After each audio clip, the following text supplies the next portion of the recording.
Hello there. So I'm going to be talking about giving yourself grace. So we all have our temperaments and we know our areas of strength and weaknesses. But have you ever sat down to ever think about your strengths? The answer for majority might be no. Why? Because our brain tends to do what? To highlight the patterns of our weaknesses rather than our strengths. So most times, a lot of us can just sideline our strength and pay attention to our weaknesses. And the interesting thing, the time you are using to think about that weakness is enough to fine-tune that weakness till it becomes strength. Because there's something I keep telling myself right now. And what is that thing?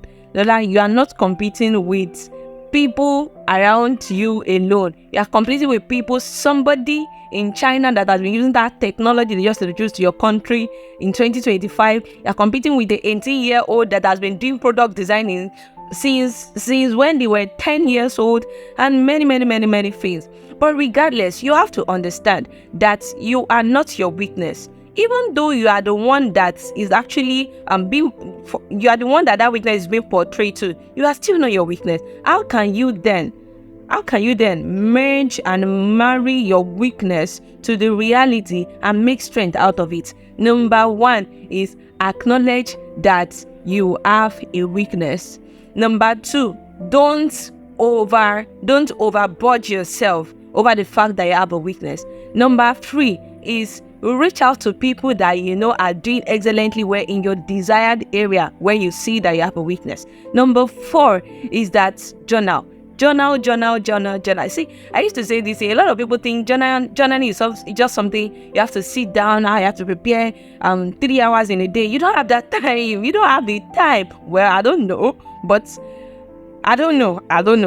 you don't have the time to sit down 3 hours daily to do some form of journaling. Of course, it could fit into your meditation period of time, but I don't think anybody has the time to do some 3 hours journaling. I don't know. It can be possible because there's nothing that is not possible under the sun.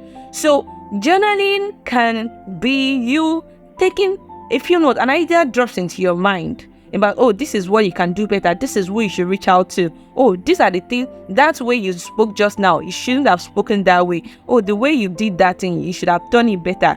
You put it down, pam, because the faintest pen is sharper than the dullest brain. So you don't want to just put yourself in a spot that I'll come back to it later. No, you forget. So the next thing after that is start taking practical steps. Of course, those steps I've mentioned earlier are practical steps. But when I say practical steps, what do I mean? So you acknowledge your weakness. You are not overburdening yourself about it. You reach out to people that are in the area of excellence. What is the next thing to do after all this?